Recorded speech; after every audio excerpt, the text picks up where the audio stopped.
fine. I shouldn't answer for you. Sorry.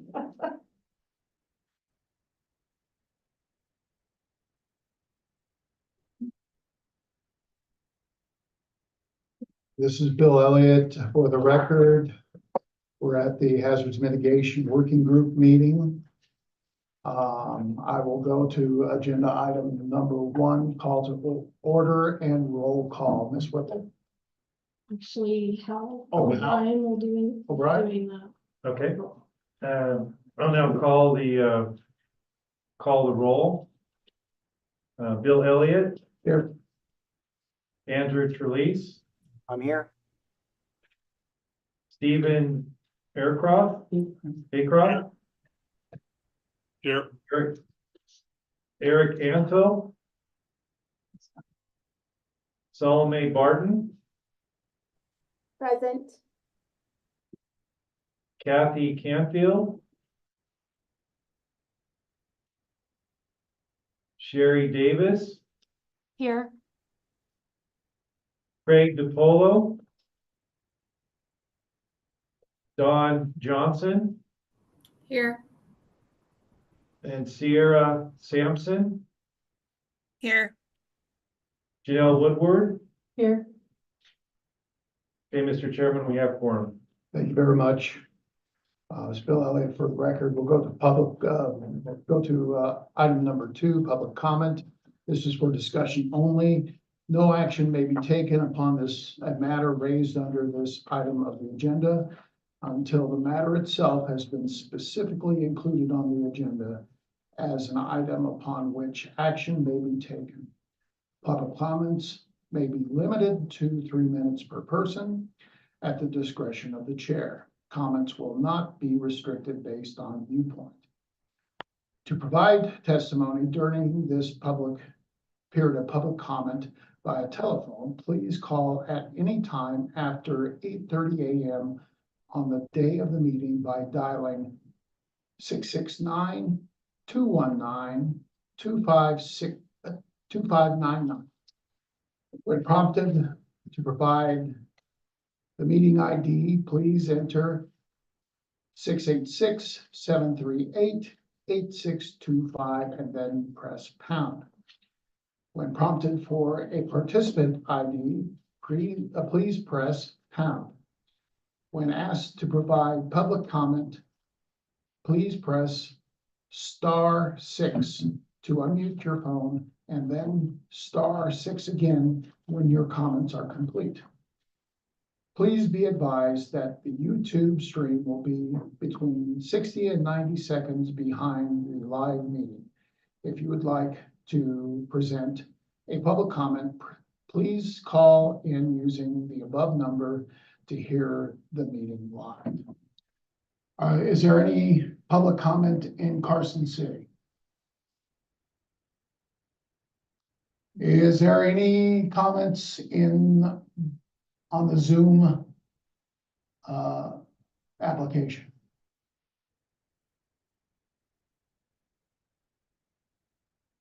Hearing none, is there any comments on the phone? This is Shereen Whipple for the record. There's none on the phone and I had no written comments as well. Okay. No Zoom, no phone, nothing here. So we will go to agenda item number 3, approval of minutes. Discussion for possible action. Chair Bill Elliott. The working group will discuss and review the minutes of January 17th, 2024. Working group minutes. The working group will determine whether to approve the meeting minutes. Do I have any discussion on the minutes of January 17th, 2024?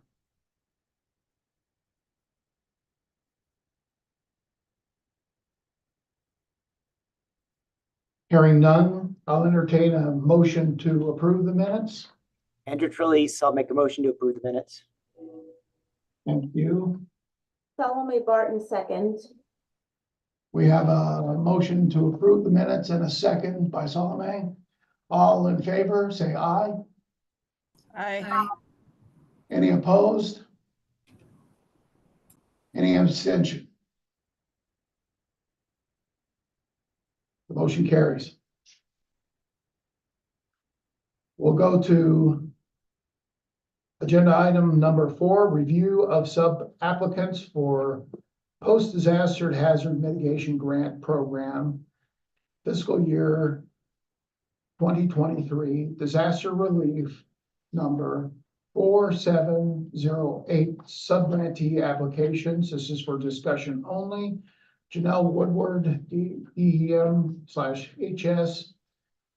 State Hazards Mitigation Officer, or her designee, will lead a review of HMPG or HMGP DR 4708 additional applications.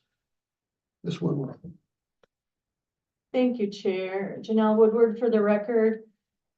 So I put up what I'm sharing and hopefully you guys can see that. Would somebody let me know if it needs to be enlarged at all? Or if it's okay to read? Let's see. We Janelle, can this is- see it. I can see it. It's clear. It's good? Okay, thank you. So this is a spreadsheet, looking at the applications for the, funding, HMGP or post-disaster funding from the, disaster 4708, which was the storms last March, March of last year. So if you look, the application number 1 was already heard at our January meeting. So that's the generator for Carson City. Just of note though, thankfully, I guess, I got the 12-month lock-in letter from FEMA just the other day on Monday when we were getting ready to send out everything. And so apologies that you got so many different versions of this spreadsheet sent to you. They actually cut our available funding in half. So we were looking to spend around 4.2 or 2.2 million left, because it was a total of 4 million. But they came back and said, oh no, it's only 2 million total. So if you look on here, the Carson City Emergency Manager's EOC generator was already heard in the January meeting. The next 2 applications we had were from Douglas County, and they also, those came in and were on your spreadsheet, and I think I left one off of here. It looks like the Douglas County. Douglas County gave me a 3rd application, which I did not put on here. I thought I did, but I guess I must have taken it off or something. But that is another culvert project. And then Nye County has a project also. So what we're going to do is hear just a brief, and I see Francisco, you got your hand up. Did you have a question? Yeah, so this is Francisco, Washoe County Emergency Management. So is this all the grants you guys received?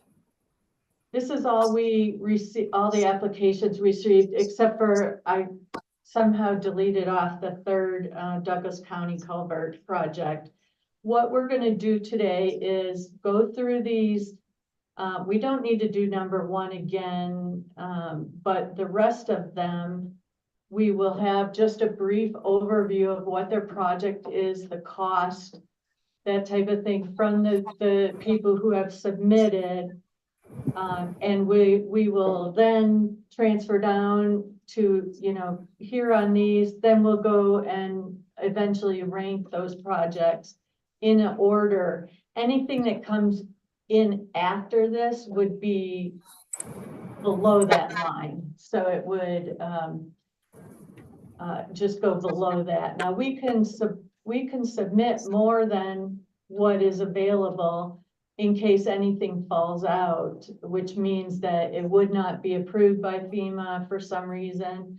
It didn't go through the environmental process, whatever. So that's why we submit more than of the available funds. so that if something drops out, then it can be that something below it can fill its spot. Now, the other thing is that we typically play a little bit of a game of Tetris so that we can spend the entire amount of funding that is given to Nevada, because that's an allocation. So we don't want to give any money back. We want to spend it all. So I'm going to, Oh, Janelle, real quick. So Go ahead. we submitted an application on April 4th, or April 8th, actually.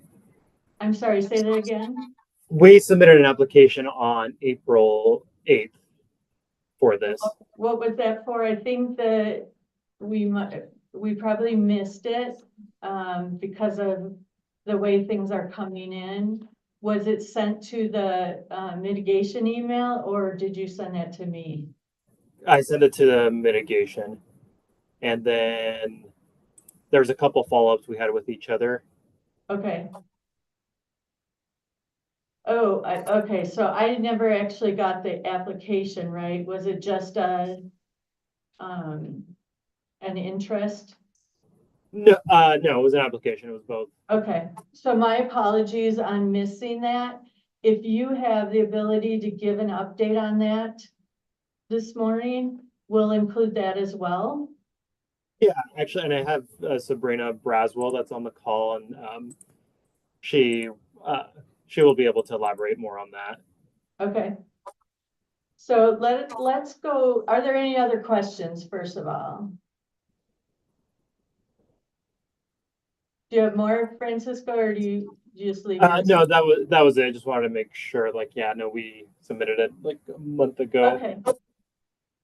So let's go ahead and go through these applications. And what we'll do is take Douglas County. You have your three. Your third one, I need to get the numbers on, if you can refresh my memory, but we'll go Douglas County, Nye County, and then Washoe County. And if you'll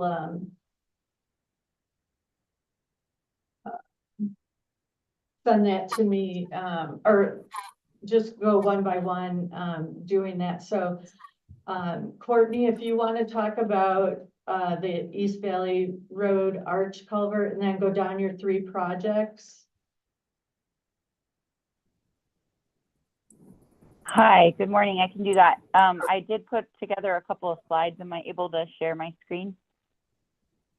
Yeah, It says I can't while you're sharing. No, yeah, let me stop sharing this and I'll update it while you talk about it. Let's see here, this is not working, so hang on one sec.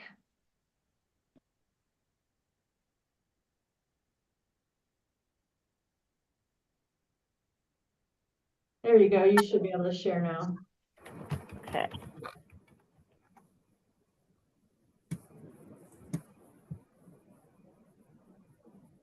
Okay, perfect.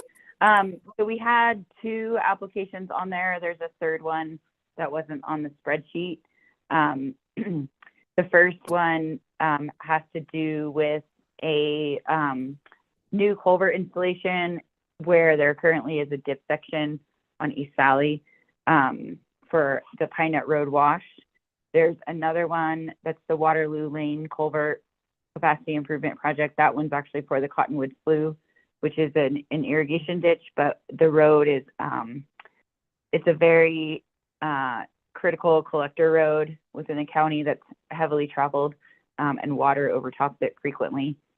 And then the third one is this Buckeye Road box culvert, and that's essentially upsizing a box culvert under Buckeye Road at the upper Alderman Canal to help to drain a reservoir when more water is coming into it than can be released. So I'll just quickly go through these three. This first one for East Valley Road, you can kind of see how the Pine Nut Road wash crosses the road. This photo here with road closed is from last March of 2023. It happened actually in January and in March a couple different times.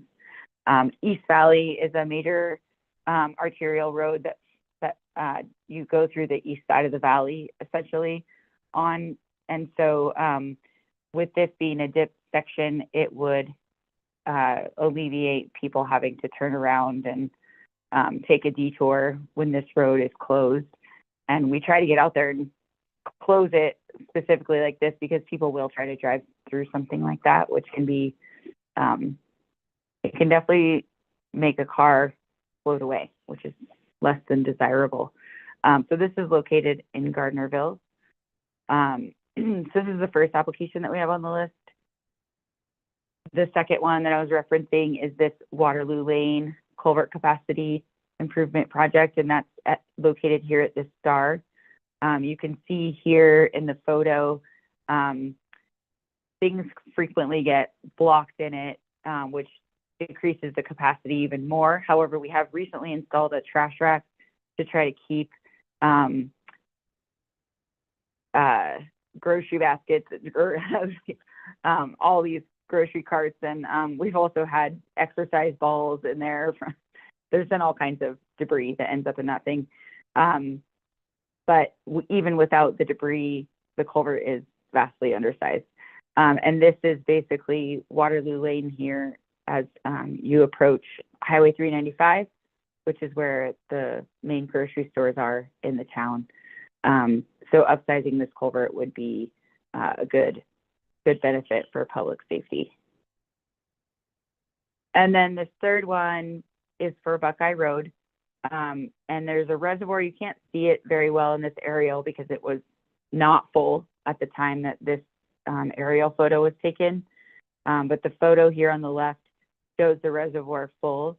And essentially what was happening in the March storm of 2023 was several washes from the Pine Nut Mountains end up in this reservoir that's primarily supposed to be used for irrigation water. And so more water was coming into the reservoir than could be let out. And so a few upgrades have been made to the outlet of the reservoir.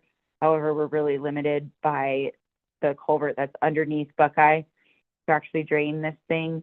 And if we were to upsize that into a larger box culvert, we could more efficiently empty it without having to worry about the dam breaching. The way that we approached it last year was we rented a couple of trash pumps, but that is less than ideal way to try to drain it. So those are the three projects that we have on our list, and all three of these particular areas saw impacts from the flooding in March of 2023.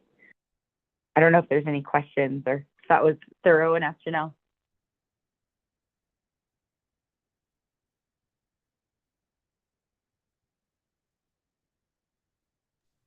Oops, sorry. Sorry, I was talking too soon. Can I get the federal and non-federal amounts from you on that Buckeye Road one? Yeah, so for that one, approximately it would be $525,000 for the grant and $175,000 for the match.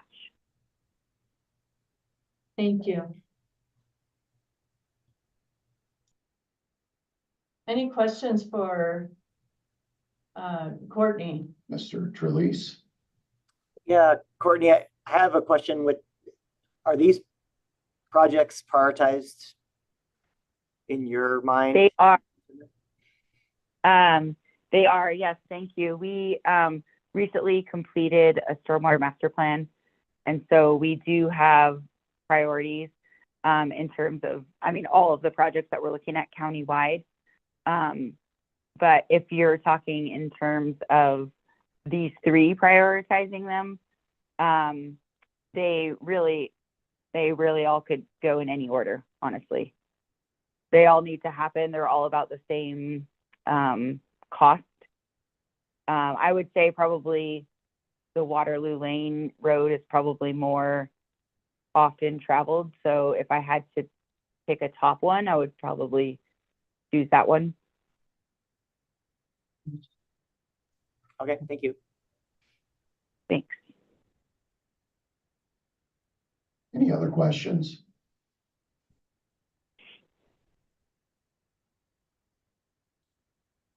No, next would be Patrick from Nye County. Good morning, Janelle. This is Patrick. Can you hear me? Yes, Okay, I have Scott Lewis here with me, also our Director of Emergency Management. Good morning. So this project is similar to what was just described. We've been having severe difficulties controlling our flood management that impacts our critical infrastructure for the county, including our IT, our sheriff's office, and our county courthouse system at the county complex located on East Basin Road. And what we're looking to do is create a barrier type system that can be placed around that complex to divert the waters around instead of having it dissect the complex itself. Our estimated project costs are $280,000. Our M&A cost is $14,000. Our total funding request is $294,000, and our federal share is $220,500, and our county share is $73,500. The material is a kind of like almost like a reinforced type plastic material that create a linear protective barrier around the complex on the east side, which is also what faces the alluvial fan where most of the diversionary waters enter onto those properties. Available for any questions that you may have.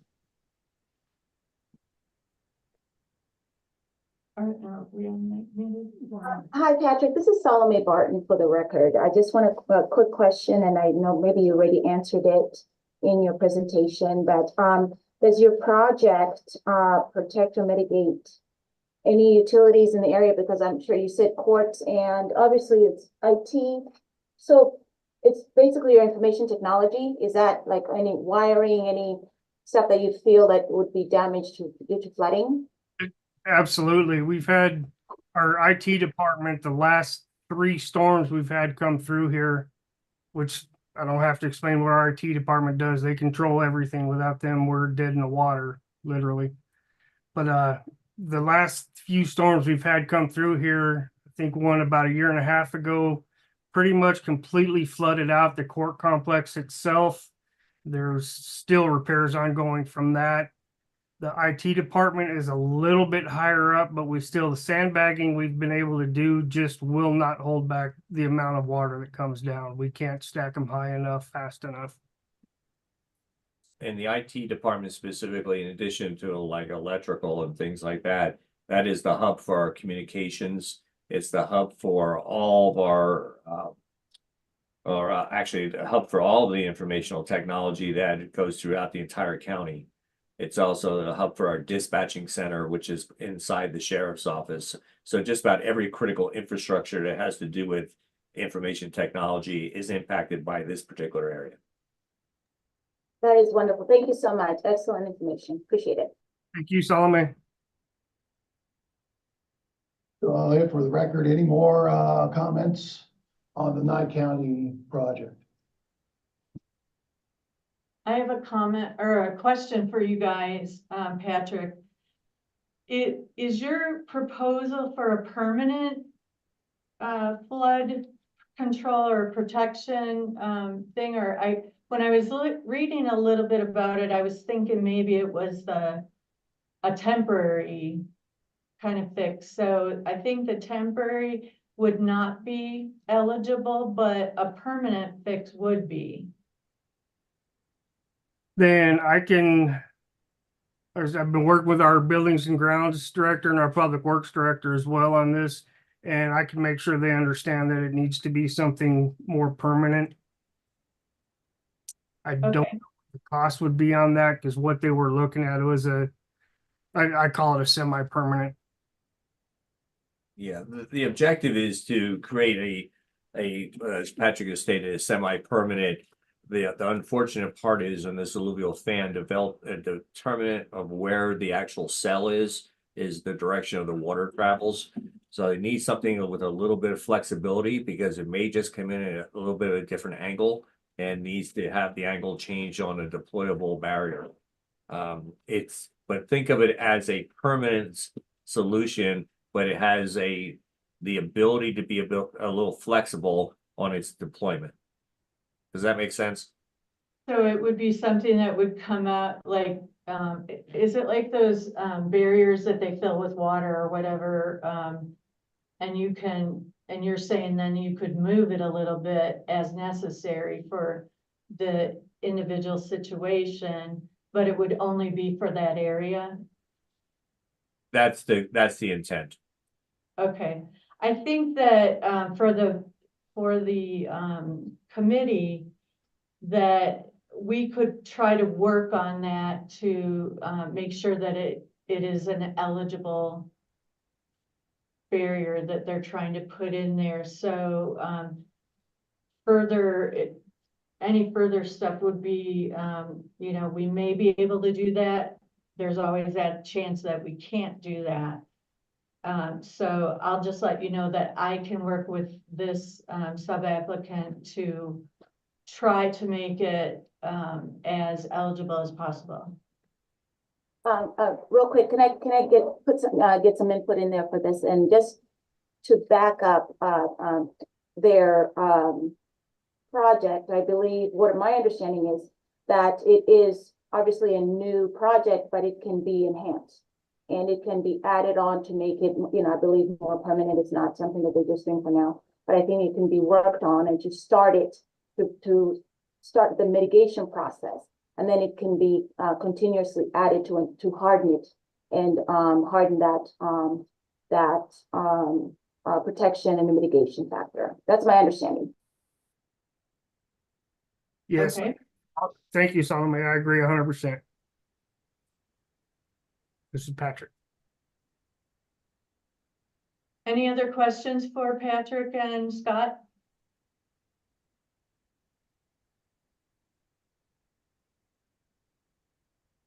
Okay, seeing none, we can then move on. Thank you, Patrick, and Courtney, for those, presentations. Washoe County, are you able to do that? I know I saw you sent me the email, but I didn't want to open it up in the middle of this. So if you could give me some just basic info, like, then I'll take down the name of it, what you call it. And then if I can get the federal and non-federal portions of the project, and then you can tell us all about it. Hi, Sabrina Braswell, Washoe County Emergency Management Program Coordinator for Mitigation. The jurisdiction, as you mentioned, is Washoe County. The project title is Washoe County Avalanche Signage. Can you help me better understand what the other components you need are before I present on the subject of it? Yes, can you tell me just the federal and non-federal portions and whether or not you were asking for management costs? Okay. This is my first opportunity, so I'm going to do my best, and then I'm going to have Kelly and Francisco assist me. So the amount that we are asking for is $6,000 total. The breakdown of that $6,000 is $4,800 of the federal share and $1,200 of a non-federal share. That non-federal share will be accounted for in staff time and management of the installation, design, etc. process. Sounds good. Tell us all about it. Okay, so I just alluded to the cost estimate, which is a total of $6,000. This is based on an avalanche analysis that was completed in 2023 by an association and vendor in the Washoe County region. It was done specifically as an analysis of the identified avalanche threat specific to the Incline Village, Third Creek area, and Crystal Bay. Part of the analysis highlighted opportunities for mitigation action. One of those mitigation actions is specific to signage. The signage is selectively located in the areas of avalanche concern within Washoe County. Those two areas lay in Incline Village in the Third Creek area and Crystal Bay as a generality. The areas specifically, Crystal Bay has not experienced an avalanche as of recent. In the context of becoming a urban avalanche, they all begin as a backcountry avalanche in forestry land or private land, and then come into an area of urbanization in both areas. So we consider them to be urban avalanches originating in a backcountry area. Incline Village Third Creek has experienced an avalanche in an urban area previously. The avalanche came through the Third Creek area and impacted the Incline Village General Improvement District water tank. Wanted to get that acronym correct. Sorry about that. And so that is an area of focus. Two types of signage are being requested. One is considered an educational sign. It is 4 feet by 4 feet, and it gives information about the surrounding area, the context of avalanches, risk signs, avalanche warnings. It has a QR code to bring persons to the current Sierra avalanche forecast so that they're better understanding the backcountry availability and also reminding them what gear to carry in terms of probes, shovels, etc. Then the informational signage is slightly smaller. It's 2.5 feet on each side, rectangle-ish square, and it's just doing a simplified warning that they're entering an avalanche area. 5 of these informational signs are being requested, the majority of which are falling within the Crystal Bay area in a residential neighborhood at the apex of 2 streets. Being able to give signage and indicators to persons who are joining that area and unfamiliar. And then the 2 educational signs, one is going in Third Creek and one would be going in Crystal Bay. And those are chosen also within residential areas as point of access where persons park vehicles and access the backcountry. Again, because we know that that person entering backcountry is likely to be the cause of the avalanche. The majority of avalanches that flow into the urban area are man-made, meaning they're caused by backcountry travelers, recreationalists, etc. So that's the opportunity for that. Oh, thank you so much. So this is the one that I alluded to, which is the sign template for the educational signage, has the components that we kind of spoke about. And the most important part that I'd like to say, not only is this mitigation that Washoe County feels is important based on this analysis, our partners heavily agree. We got letters of support from Diamond Peak Ski Resort, which is in cooperation with IVGID, as I mentioned earlier, the Department of Forestry, North Lake Tahoe Fire Protection District, and Sierra Avalanche Center. Diamond Peak Ski Resort actually went as far as to go with us, both Kelly and myself. Kelly is the program manager for emergency management administration here in Washoe County. And IVGID came with us, Diamond Peak, to look at the locations and discuss the appropriateness of signage. So everybody is all in on trying to do our best to mitigate avalanche risk and obviously impact to the environment. I'm happy to take any questions. This is my first time presenting on a grant. So if I missed something that's typically covered, please allow me that opportunity to cover that for all of you. Any questions for, who are you, Sabrina? Sorry. It's okay.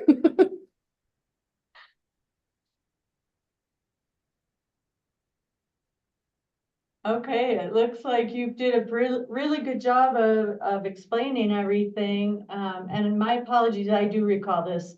I just didn't get it on my spreadsheet. But what I would like to do right now is ask either Douglas County or Nye County. So we are, let me share my screen back again. And excuse any spelling errors, because I just noticed I spelled avalanche wrong. Where am I? I'm going to share that spreadsheet again.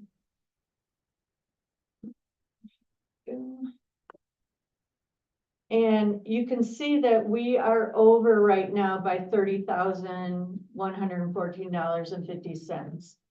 What I would like to ask Douglas County and maybe Nye County a little bit is there any wiggle room on the non-federal match to overmatch your projects so that we can do all of them potentially? Or is this a hard and fast? If you guys would let me know, Courtney, I don't know if you're still on or not, and then, Patrick and Scott, if there's any wiggle room at all on, trying to get that match down, so like I said, so we could cover all of these projects, or something's gonna end up below the line. Hi, this is Scott. So Patrick and I were just talking. We can do our best to try and eliminate the M&A. Okay, the M&A is not included in the 30,000. That's a separate bank of funding. Hmm.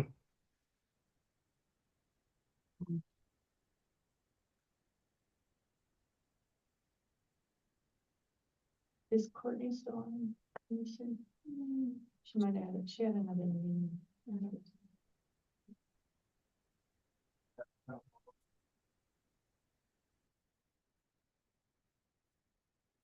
She might have. Okay, so it looks like Courtney had to drop off for another meeting. So what I'd like to do is then let's go through the, we can, any discussion that we want to have on this, any questions, additional questions or whatever we can do. But when we close out this one, then we'll go into actually going through the ranking. And then we'll put these in order and I can address later on whether any adjustment can be made in any of the match portions for anybody to be able to overmatch by any amount to see what we can actually fund. So does that sit well, I guess, with, I'm trying to think of the proper wording, with the committee on that? Does that sound like a plan to go and Well, not through sure that? that we can vote on any of it. Well, we're not really voting. I just want feedback Well, are we on yes. done with number 4? We can go into number 5. Yeah, we can do that. Okay, then we'll finish out agenda item number 4. We'll go into agenda item number 5, prioritization of sub-applications for the HMGP from DR 4708 FFY 2023 grant program for discussion for possible action. That's what we're. Thank you, Chair. So if you should have all gotten the sub-application scoring sheets for ranking. And what I'm going to need is for you to do a separate one for each of these projects, the 5 projects that we're talking about. And then at the end or sometime after this meeting, I need you to email those to us so that we have those in our records. What we will do is go through, we'll do the same thing that we did last meeting where we went through each of the projects, let you do a scoring, and then we will go back and grab those scores from you. And you can, so you'll know everything when you tell them to us, and I'll enter that onto this spreadsheet so it's viewable to everybody. And we'll go from there. Janelle, this is Salome Barton for the record. I have a quick question on the scoring sheets. The last 2, number 7 and number 8, obviously they're grayed out because those are for the hazard mitigation staff to fill in. But on the scoring sheet at the last sheet, that sub-application scoring, they're already, in there for the totals. Is that automatic? That they're number 7 and 8, are they automatic? Because they're not really zeros. They've knocked off zeros, but does that make sense if I'm not understanding it correctly? Yeah, I would say I think what they gave you was the maximum possible score on that list. So it's saying, 7 and 8 gave, 5 points for each. But in ours, we pre-marked them that, we answered those questions for you. So like number 7, was it previously approved and funded and then some subsequently withdrawn?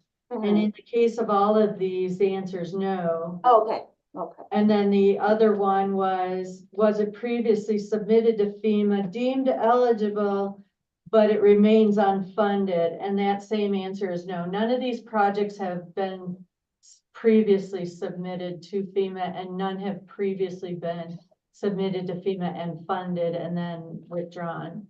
Does that make sense? That makes a lot of sense. Thank you so much. Okay, so I will ask you guys, do you want to go through each question, or do you want to take a few minutes to do these on your own? And I'll just take a suggestion from whoever. If somebody wants us to go question by question, I'll do that. Hey, Janelle, this is John back at all. Can you hear me? Yes. Hey, are any of these projects eligible for BRIC? Did we fulfill our BRIC requirement as well? And if any of them are, can they use up the rest of this funding from 47 whatever and add BRIC to it and co-fund, knowing there's still a match? Where do we stand on the other grant fundings? So BRIC will come out it should come out in October. If it's anything like last year where they didn't have a budget yet, August. If it's like last year, they didn't release the NOFO until October because they didn't have a budget for Congress. So that's a separate grant, and we can't use both grants for the same thing. The only way that we would be able to combine would be using the new project that is the type that is the Safeguarding Tomorrow revolving loan fund. That is not in, we're not set up to do that yet. But that would be the only chance where those are like no more than 1% loans that could be combined with one of the other mitigation grant programs. But besides that, you wouldn't be able to take HMGP and put BRIC with it. But they could certainly take one of these that falls outside that amount of money and put it to, apply with BRIC this fall. No, you answered my question. Thank you. Okay. Any other questions from the committee? Do you want to go through the worksheet on your own, or do you want me to go question by question for each of the applications? Janelle, how important is the Andrews release? How important are these rankings for the overall? I mean, are we all just trying to squeeze them onto the list, or are the numbers important to the final rankings, or are they just? Well, then the final costs are, like I said before, it's a little bit of a Tetris because you want to spend the money. But I still have yet to go back to Douglas and see if they can go up a little bit and overmatch maybe. I think Nye County, you said you didn't think that was possible. It was my understanding. And then we can rank them how they fall. And so if something falls under the line, we still will submit it. It just might not be looked at until we see if something ends up falling out.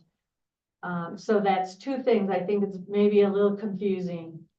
If Douglas County were to overmatch and make up that 30,000, potentially everything could be done. If they have the project that falls on the bottom, we probably would just pull that out and then let them apply towards maybe brick instead. And seek some more projects for, you know, to spend that money that's left over. Does that make sense to you guys on the committee? Yeah, that makes sense to me. I think that's fine. I've kind of gone through all the projects, so I'm okay just doing it on my own. But if anyone wants to go through it line by line, we can. I just have a quick question. This is Sierra for the record. So in the meeting materials that I received, I only got the summary of projects for Douglas. Do you have a summary of projects for the other ones, or was it just hearing their verbal presentations? It was their verbal presentations today because we didn't have, the added projects got added at the kind of at the last minute. Okay, thank you. I second Andrew's input on going over them on our own. Can you say that again, Salome? I'm sorry, I second Andrew's input on going over them on our own, and then coming back and supplying or submitting the individual totals of what we ranked them. Okay, so you want to go application by application, is that correct? No, you want to do it on your own? Yes, please. Okay. Do I'm we have any sorry. objections to that? Washoe County, what do you? Yeah, I don't know if I'm supposed to be able to talk at this point, but I just want to say, we turned in our application on time. It's not like the documents were submitted last minute. So just for the record, it was submitted on time. That was totally my fault, Okay. Kelly, on not getting it on here. But I think that your explanation was perfect, to me anyway, on what your project is, and it's a very small project. Well, thank you.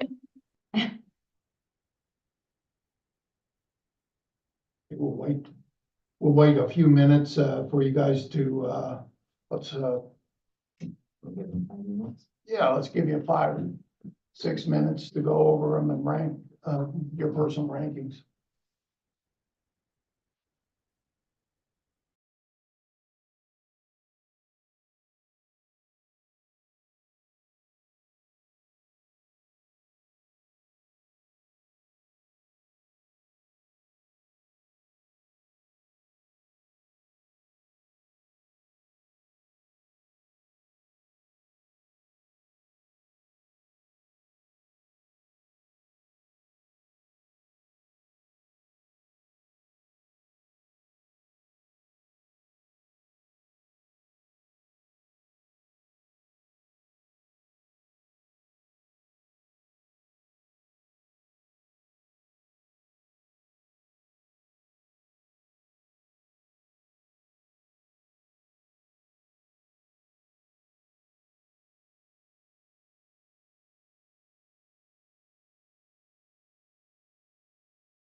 Okay, does anybody need any more time?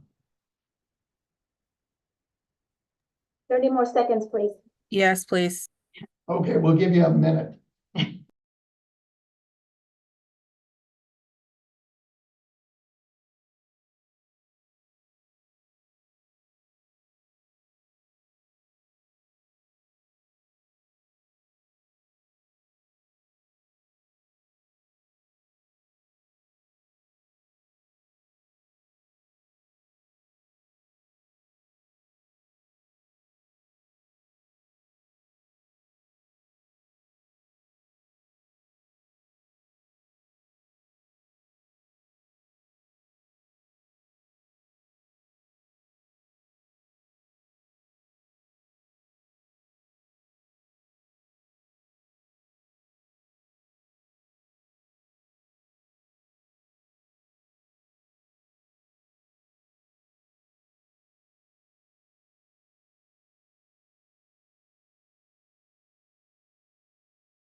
Okay, do we have everybody's scores?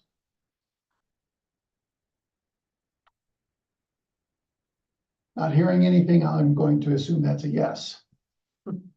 Go ahead, Ms. Woodward. So I'm gonna read through each of your names and have you tell me, as we go down, I'll type in your numbers. So if you guys will, give me the totals for each of these going down in order, that would be great. So Andrew, let's start with you.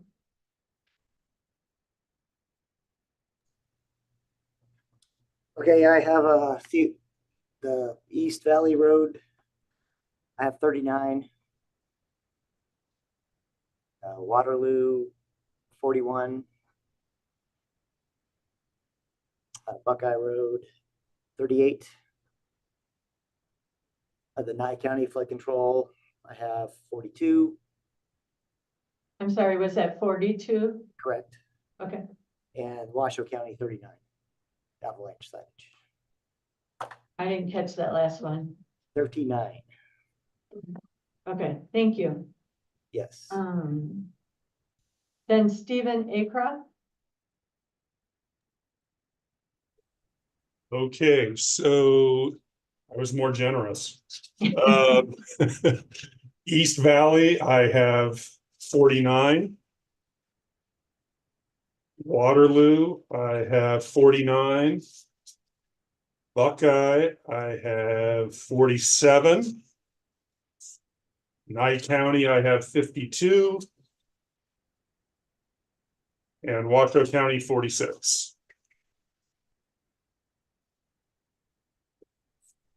Okay, Solomon. Okay, mine, I am really generous, so bear with me. Okay, East Valley 56, Is that 56 or 66? 56. 56. And Waterloo 5-6. Buckeye 5-6. Nye County 5-9. And Washoe County 5-6.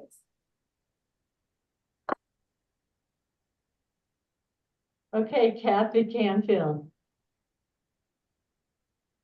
Hi, good morning, and sorry I was late right at the roll call thing. I'm closer to Salome, so I have, for the 3 Douglas County ones, I have 53 for all 3 of those. The Nye County one is 57. And the Washoe County one, 55. Thank you. Sierra.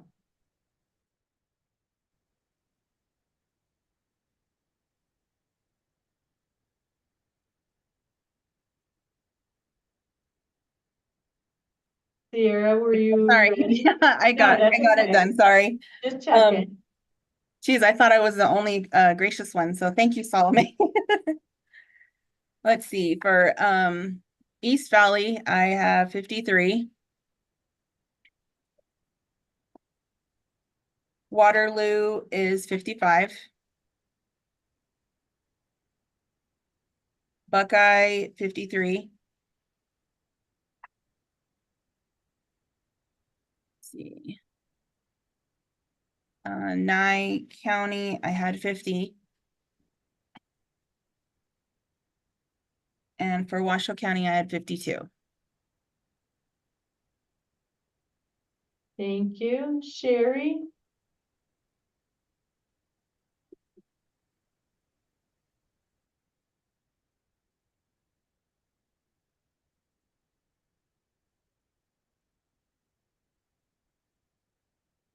Sherry Davis, are you ready?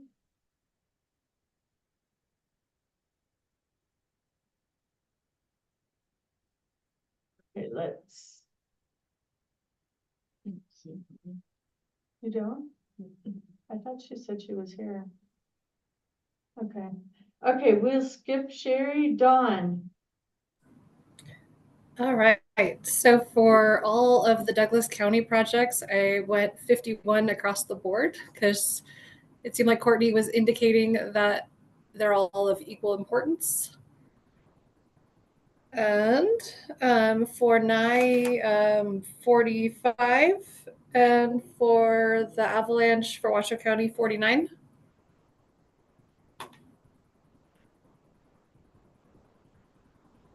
Okay, so let me see here. I can't fix the button. Just zoom in. Oh, I'm sorry. I misunderstood that.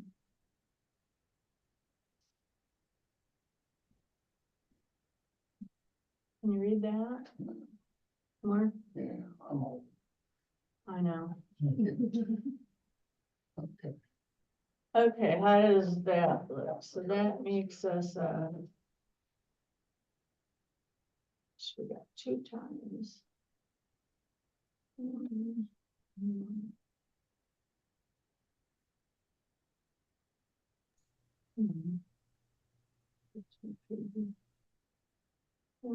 This one. 2.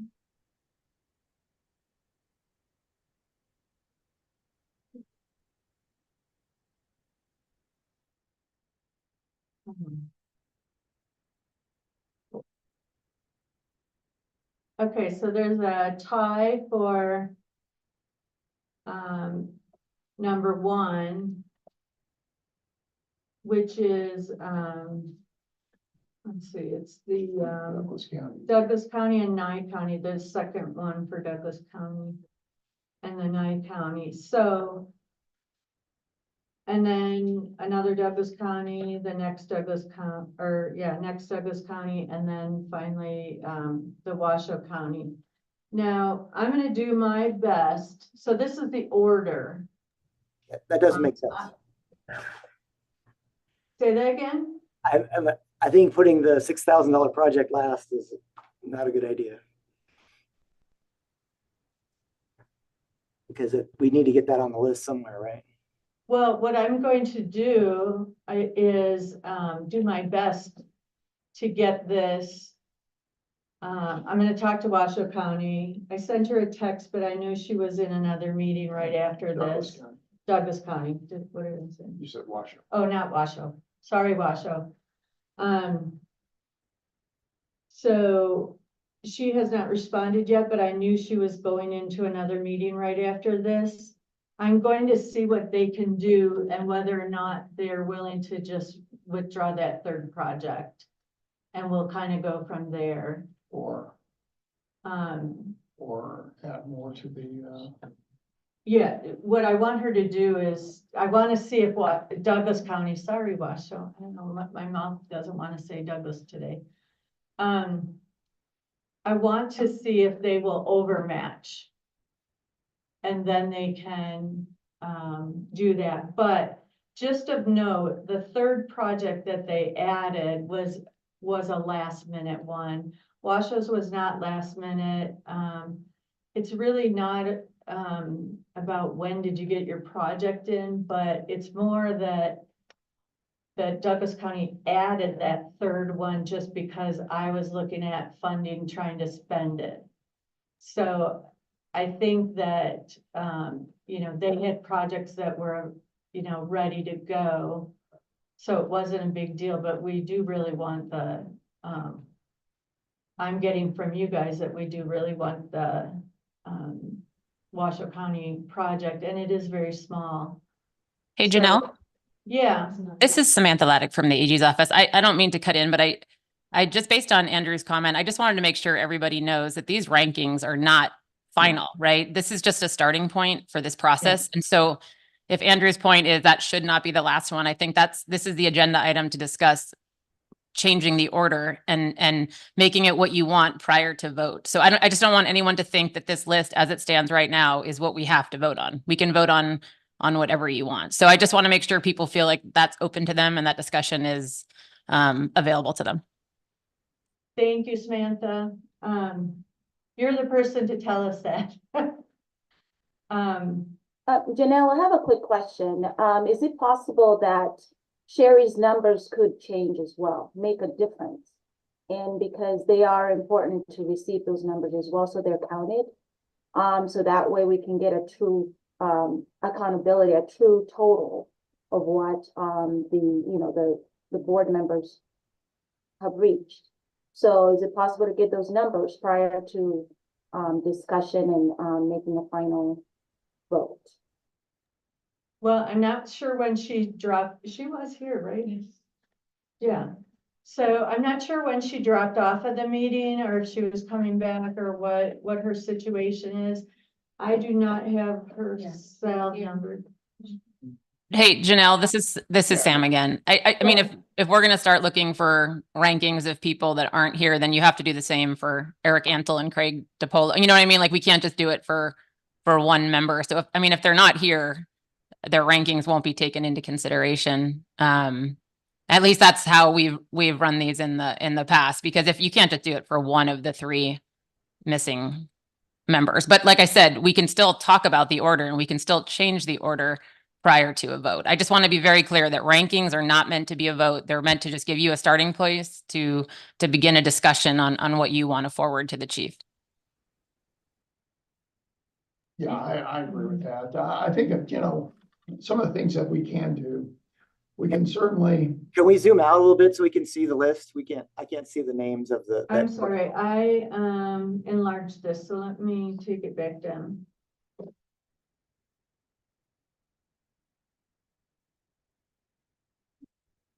See here. Does that help? I made it smaller, but hopefully you guys can see on your computers.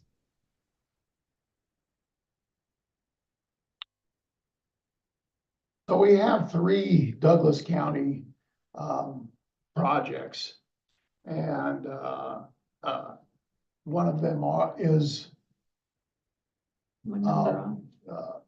a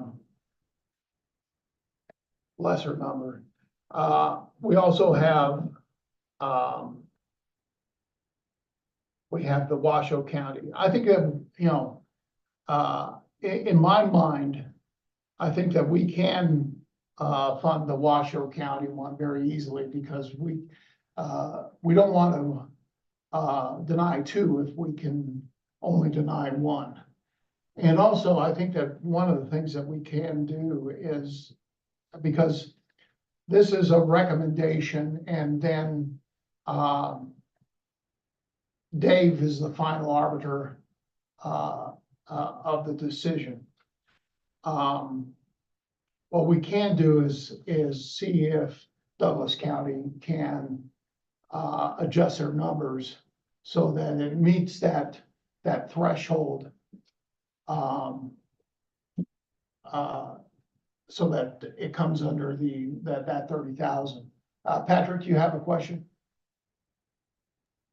Thanks, Bill. More of a statement, really. I'm trying to get in touch with my buildings and grounds directors to see if they can cough up a little bit more on the match as well, and to make sure that they have a fairly accurate estimate for the cost of what they want to do.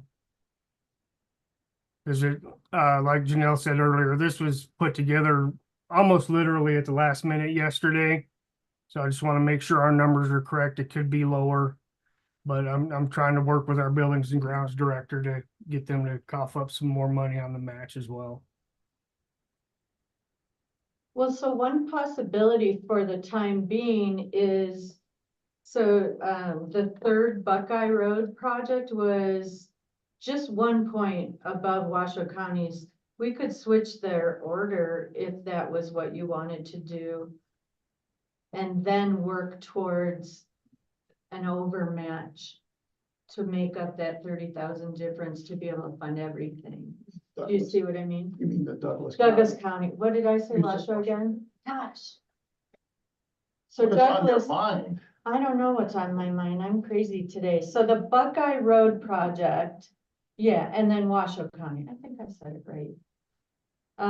So 298 was the total for the Buckeye project for Douglas County. That was their third project. And 297 for Washoe County. So you could just flip those if you wanted to. And then that would be with, you know, Washoe's would be within that, you know, total. And then it would be, let's see what we can do with overmatch to see if we can do everything, or whether they want to flip. Can I make that motion? You certainly can. Okay, I'll make the motion that we prioritize the projects in order of the numerical as listed, except for to make the Buckeye the last project on the list. Salome Barton seconds that motion. We have a motion from Andrew and a second by Salome. Is there any other discussion? Okay, we'll call the vote. All in favor, say aye. Aye. Aye. Aye. Any opposed? Any abstentions? Okay, the ayes have it. So as I said before, these are, this is an allocation, so it's not, you know, it's competitive within the state itself. So you guys have decided to make this recommendation to Dave, who will make that final decision of the order of applications. Regardless, we'll probably still send the application for Buckeye, even if we end up 30 over with the total, just as a backup project. But I think that you guys did a great job on putting this together and discussing, you know, something that you want, you know, in making Washoe counties fundable. And we've done that before. We did that last with the COVID funding, if you guys recall, where the Hobart big $10 million project was up in the ranking order, but you chose to put it to the bottom so that more things could be funded. And then that Hobart project was chosen by BRIC. So it still is, you know, as long as it passes all its environmental, still will be funded. So your decisions make a big difference. Okay, we'll close out item number 5 and we'll go to agenda item 6, State Enhanced Hazard Mitigation Plan. For discussion only, Janelle Woodward, State Hazards Mitigation Officer, or her designee will lead a discussion of the working group for the next 5-year update and process. Okay, this is probably pretty quick. I'm gonna stop sharing my screen as well. You know, you all are aware that we got our plan and program enhanced again this last October. So we have the 5-year cycle that we work towards getting our plan updated. So in the future, we will again be reaching out to our different SMEs to update the sections, the hazard sections, and having this committee look at the content of our plan. I'm not sure that it's listed on or posted yet on our website. We've gone back and forth with some question about making it available on our website for security reasons. But if you guys kind of take some time and, you know, if you have some free time and you're really bored, you can go look at the state hazard mitigation plan that's enhanced. Because we will over time be updating that.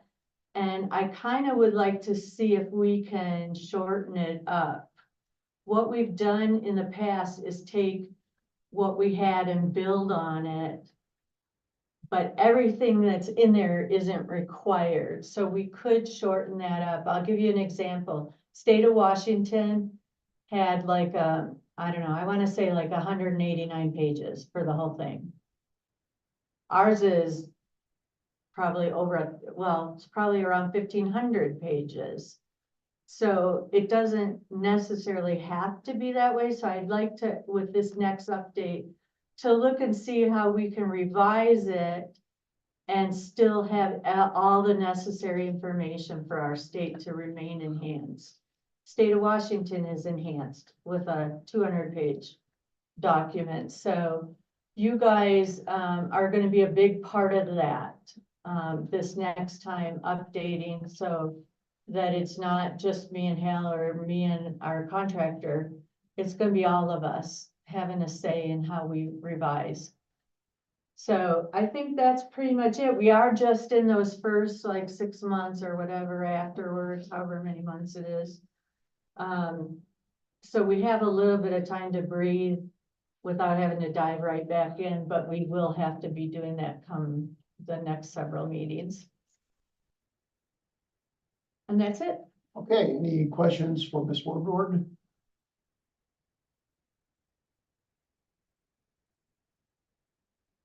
Seeing none, we'll go to agenda item number 7.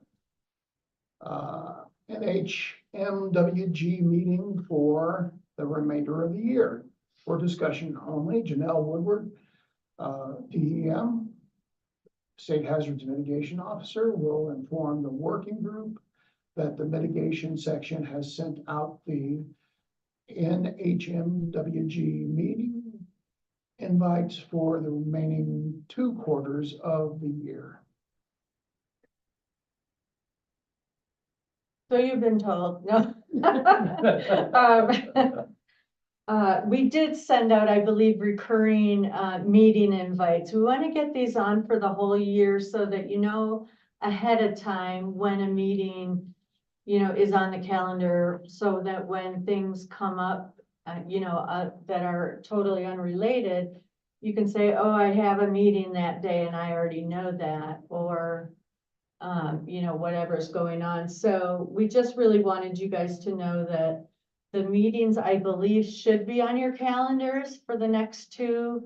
And I believe, one is towards the end of September or sometime in September, and then, early December is the last one for the year. So, that's it. Any questions on that?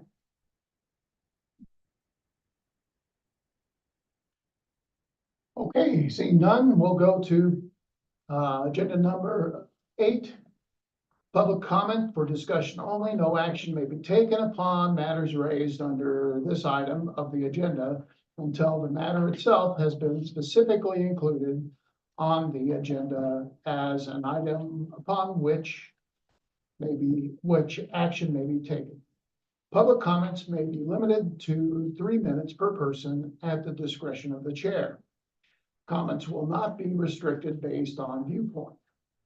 To provide testimony during the period of public comment via telephone, please call at any time after 8:30 a.m. on the day of the meeting by dialing 669-219-2599. When prompted to provide the meeting ID, please enter 686-738-8625 and then press pound. When prompted by participant ID, please press pound. When asked to provide public comment, please press *6 to unmute your phone and *6 again when your comments are complete. Please be advised that the YouTube stream will be between 60 and 90 seconds behind the live meeting. If you would like to present public comment, please call in using the above number to hear the meeting live. Do we have any public comment here in Carson City? Do we have any public comment on the air from Zoom land? Doesn't look to be. Do we have any public comment on the phone? This is Shereen Whipple for the record. There is no written or any phone comments. Okay, we will close out item number 8 and go to item number 9, adjournment. Do we have any opposition to adjournment? Make a motion to adjourn at 10:21 a.m. Thank you. Sierra Sampson, second. All in favor? Aye. Aye. Any opposed? Make it crucified? Okay. The ayes have it. We are adjourned. Thank you, everyone. You. Thanks, everyone. Thank you, Janelle. I'll be sending the forms as soon as possible. Thank you. Yes, as a reminder, anybody who's left on here, send your ranking